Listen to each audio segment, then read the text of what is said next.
Hey there, and welcome to another Health Essentials podcast. I'm John Horton, your host. High-protein diets are all the rage right now, and new FDA guidelines significantly increase protein intake recommendations. But while protein is unquestionably good for your body, can you get too much of that good thing, particularly when it comes to your kidney health? We're going to explore that question in detail today with the help of nephrologist Juan Calle. He is one of the many experts at Cleveland Clinic who drop into our weekly podcast to talk about health trends and whether they're worth trying. So with that, let's find out whether using a high-protein diet to build your body might also build a few kidney concerns.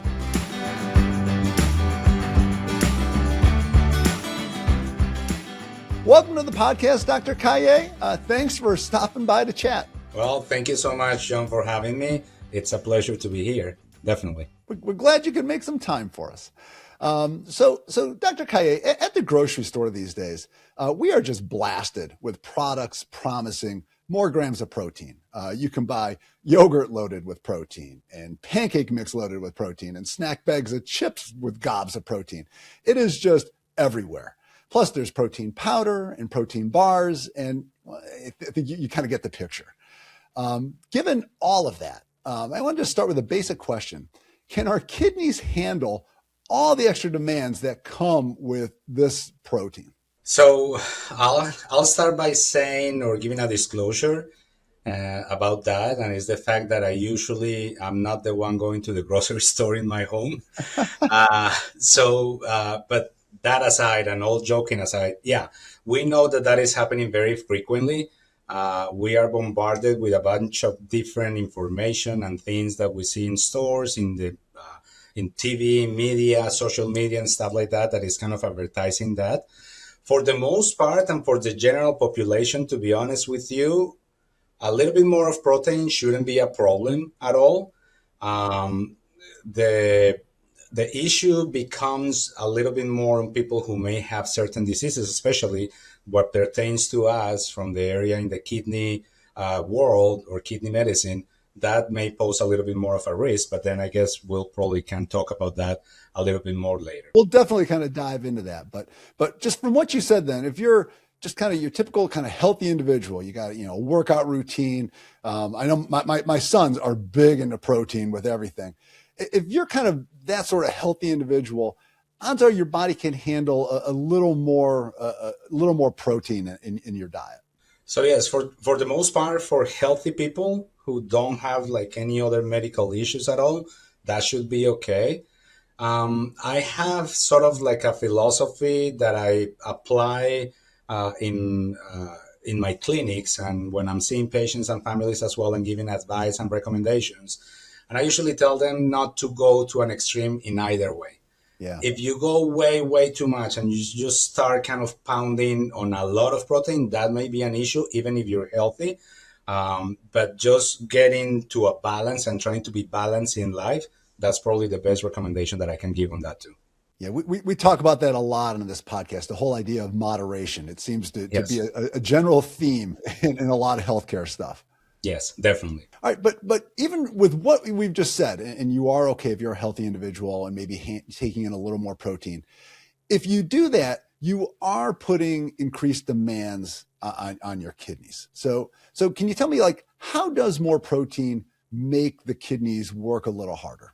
If we go to what we call an American-based diet compared to some other diets in the world, and there is actually a lot of evidence and very good studies that have shown this, people who have more fruits and vegetable ingestion or in their diets, they tend to do a little bit better in terms of some outcomes from the cardiovascular standpoint and then from the kidney standpoint or the kidney health standpoint as well. When we have a lot of, especially what I call flesh animal protein, and when I talk about that, it's even some of the supplements that you were talking about, because most of them are derived or come from animals, as opposed to plant-based protein, which is a little bit different. And I think that we're probably going to talk a little bit more about that later. But those diets that have a lot of protein, animal-based protein or flesh animal protein, tend to generate a little bit more of acid that acid that we all generate on a regular basis, it may be increased, and that puts a little bit more of stress on the kidneys and the kidney function as well. And it may actually increase some of the pro-inflammatory processes that we have. It may also increase something that is called oxidative stress, or it makes it more, in general, more difficult for the whole body and ultimately the kidneys, that together with the liver and the kidneys are kind of the waste management products of the whole body, and it makes it a little bit more difficult to handle if it is in an excess. Well, and because the reality is, if you just eat like gobs and gobs of protein, you really load up on it. I mean, your body can only really use and process so much of that, right? So if you have this excess, it's basically going to the kidneys, and they've got to kind of process it and get rid of it. Correct? Yes, definitely. But again, it's not, you brought me in and you're asking me these questions from the kidney standpoint, but it's not only the kidneys, it's the rest of the body.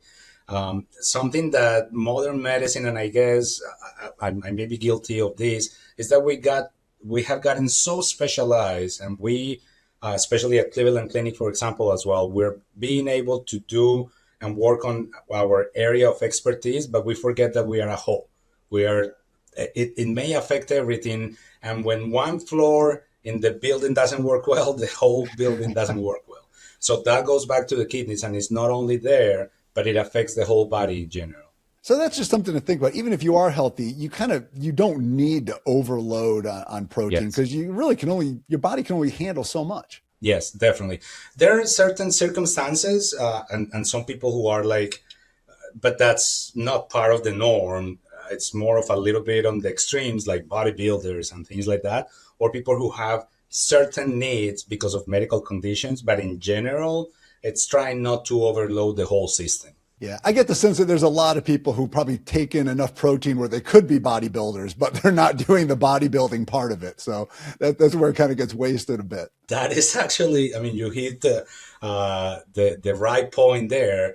And what comes to my mind, even without talking to you before about this or having any information, the first person, and I'm going to do some publicity here, like Michael Phelps, he used to eat an ungodly amount of calories per day, including protein. But again, you think about what the guy was going through, it's completely different than what I go through in my whole year. So yeah, it's completely different. He had the gold medals to show for all the work he put in. So I think we kind of saw the evidence there. Definitely. So we've been talking about healthy individuals and how maybe they can take a little more protein in, but you still have to watch at that top end. Let's kind of switch gears a little bit and look at the guidance if you're dealing with some sort of kidney issue, kidney disease. And I got to say, when I looked at the numbers, I was blown away by how large of a group that is. I mean, there's a lot of people who have kidneys that aren't working at 100%. Yep. So that's one of the biggest issues that we as kidney medicine doctors or nephrologists have to deal with, because unfortunately just in the US, it is estimated that more than 30 million people have kidney disease. Wow. So if you think about just the numbers, the bulk numbers of the amount of people who actually would have to adhere to certain guidances in terms of diet and exercise and medications and things like that is humongous. It's very, very big. Yeah. I'm guessing a lot of people in that group don't even know they have a kidney issue either. I was just going to go there. What is even more striking is the fact that only about 10% of those 30 million people know that they have the disease. And the problem is that many times, I mean, we get many, many patients who unfortunately just come to us at the very end of the road when they start manifesting or having symptoms that are associated to the kidney disease. Because you can talk about this, unfortunately or fortunately, but unfortunately, many of them, they don't have any symptoms whatsoever. And it is incidentally found because they were getting blood work for something else different, or they ended up being sick because of a different circumstance, but then they are found to have kidney disease. So it's a very vast, large amount of the population that may have issues and they may not feel anything. So if you're in that group and your kidneys aren't working as efficiently as they should, what happens if you take in excess protein? So remember what I was talking about all of these processes of increased oxidative stress, increased inflammation, increased acid buildup. You're actually putting more load into those kidneys that are not working appropriately to begin with.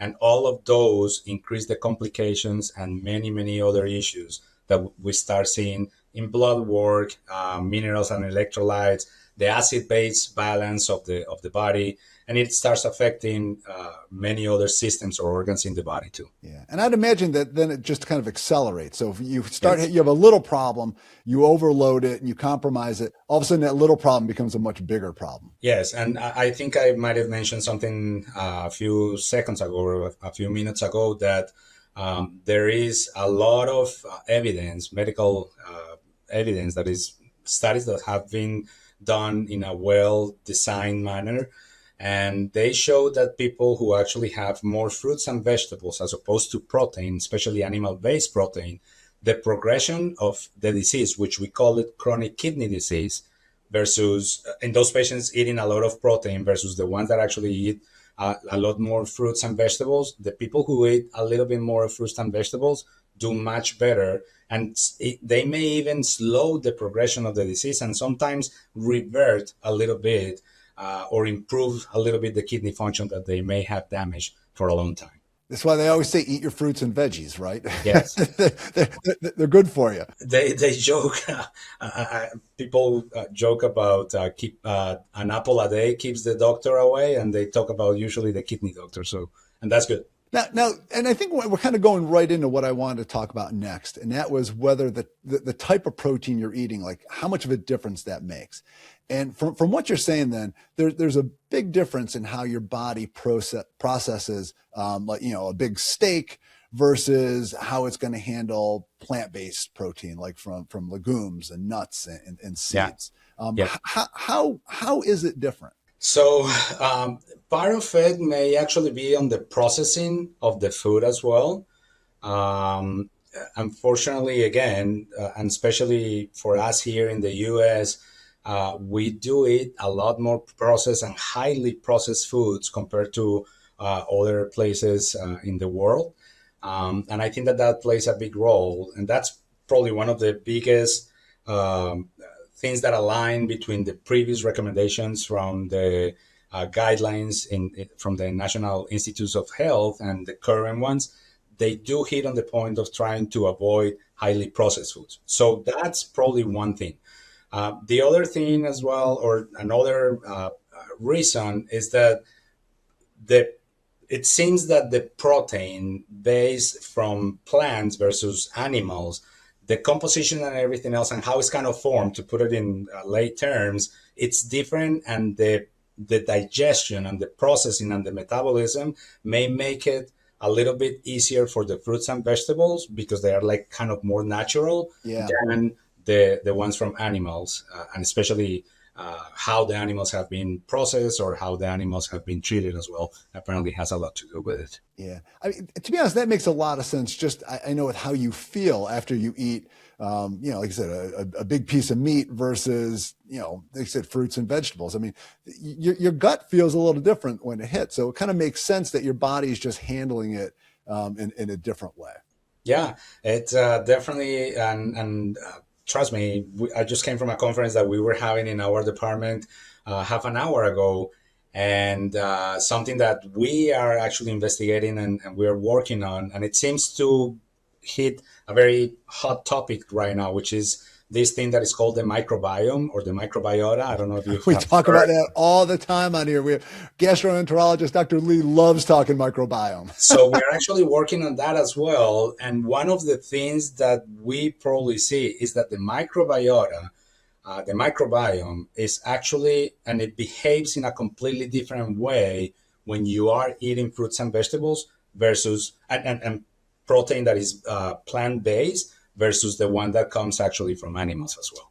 Yeah. So Dr. Calle, we've been talking about kind of, foods like meats and vegetables and all of that. What about protein powders and kind of supplements? I mean, because that's a big way that people are adding protein to their diet. How does that fit into how your kidneys handle all this and how they operate? So going back a little bit more to, or a little in what we were just discussing, it does, and it may play a role in the sense that those are still processed. They do go through different chemical and some functionality and some things like that that are actually changed from their initial presentation. Um, like we said, also, it may be more for people who are actually actively working to gain a lot of muscle mass first, but they must have the other side, which is actually working out and things like that.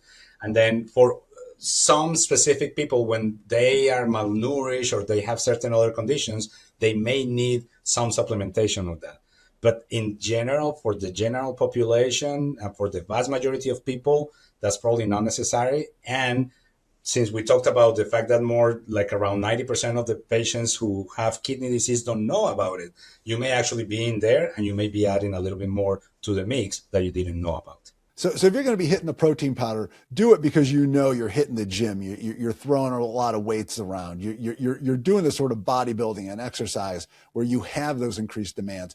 Don't just do it because you think you want to get on this train and kind of get as much protein as possible. Yeah, that would definitely be the advice that I would give. And then on the other hand as well, I mean, we haven't talked that much about those people who are very sick or who are sick and are taking the supplements.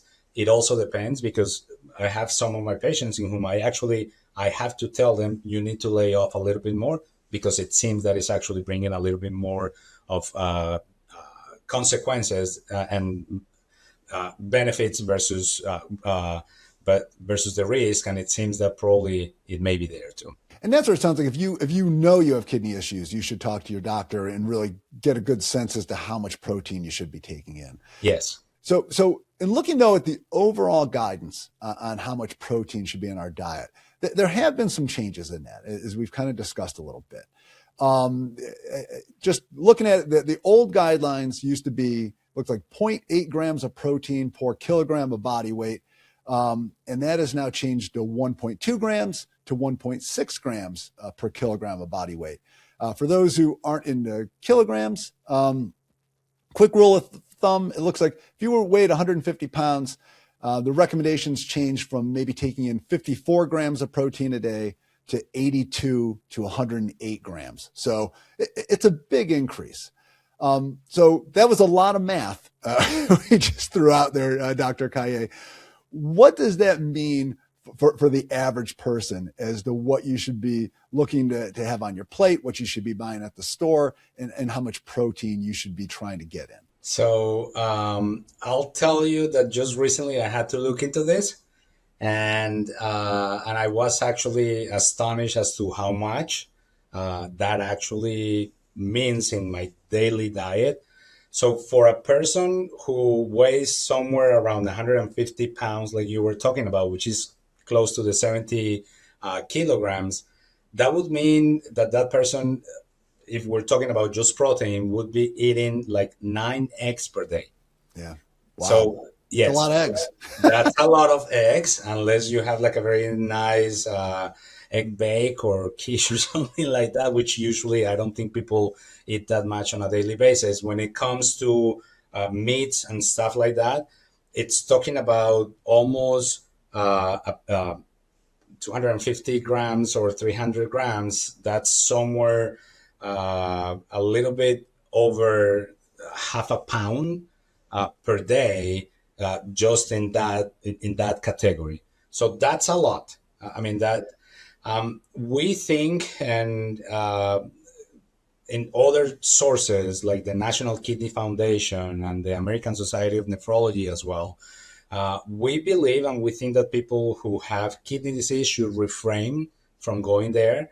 For anyone who has healthy habits in other ways, who are not prone to have any medical conditions, I think that that should be okay. I mean, again, trying to probably limit a little bit more may be better based on the studies that I was quoting and mentioning before too. Yeah. And you said a lot of this has to do with your activity level. So if you're somebody, you're really active, you're out there running or lifting weights or doing all this stuff, you might be able to safely take in more because your body has more protein demands and you're using it. As opposed to, if you're sitting at a desk job all day and not exercising, you live a sedentary life, you might want to stay on the lower end of those guidelines. Yeah, I think that would be a safe bet. No, that sounds good. And it sounds like there's been a lot of discussion as to what these guidelines mean. I know we were talking about that ahead of this podcast, just with how it's really sparked a lot of talk and discussion as to where the line should be. Yeah. Yeah. I mean, yeah, there is a lot of debate. There is a lot of discussion because for many, many years, we have been following kind of the trend from what the science has shown us. I think that the changes make it a little bit more difficult to understand, and especially sometimes it's good to have some movement in things so that we are shaken and we know what we're doing. But at the same time, that also may mean that it's creating a disruption with stuff that we may know that has been working in a way, or that there is some more evidence to support it. It's tough. It's very tough because those are the recommendations that we get that we're getting right now from the NIH, and it makes it a little bit more difficult, especially in my area, for certain patients who have kidney disease, who may have kidney stones, who have high blood pressure, and something different that may happen for people who actually end the point of needing dialysis or stuff like that. Now, kidneys are one of those things where I don't even know if most people could place them and really kind of know what good kidneys feel like versus bad kidneys. They're kind of in there and they do their job. So if you were having issues with your kidneys, if they are starting to maybe struggle a bit, what are kind of some warning signs that you might see or experience that shows that they're a little stressed? So it's very interesting that you framed it like that, because when I met my wife, she didn't even know what a nephrologist was, or she had to look it up a little bit more, because people are usually not that attuned to kidney disease. Yeah. So unfortunately, again, or fortunately, whichever way you want to look at it, people only start showing and having very severe symptoms that they can tell at the point where they are very close to needing dialysis, if they haven't seen a physician in the past, or a primary care provider or something like that. The symptoms that they may have, so one of the things that we see fairly commonly is not a symptom per se, but they notice that their blood pressure goes up. They may start having swelling or edema, especially they notice it more in the lower extremities or the legs. When they wake up, sometimes they may even see like a little bit of more rounded, full face, because that's kind of fluid accumulating. Depending on their disease, they may end up seeing some bubbles that remain in the toilet when you're actually urinating or voiding. The appetite may go away, but once again, at very advanced stages, the kidneys, and when the kidneys fail or you get to that point, any organ, pretty much any system in the body can be affected. They become more lethargic, or their thinking is not as clear and as straight as it used to be. They may be having some more tremors, twitches here and there. They don't feel well. They really don't feel well, and their energy goes away. That is pretty stark, what you just laid out. And you hate thinking that you're not going to find something out until it's way down that path to a problem. But it sounds like that's kind of when those obvious symptoms kind of show up. Yes, it's at the very, very late stages of kidney disease that people may end up noticing that. Is there a way, like, are some of these problems found a little bit earlier through just kind of routine checkups or blood tests or things like that?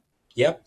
So the recommendation would be, probably as we go and get older, or as we grow and get older, obviously having the regular screenings and visits to your primary care provider as well, usually they check for blood work at least once a year or twice or every other year or so to check on the blood work, and that shows how your kidneys are doing and how your mineral and electrolytes are looking. And something as simple as just a urine analysis test can give us a lot of information, and that's when they may get referred to us as well.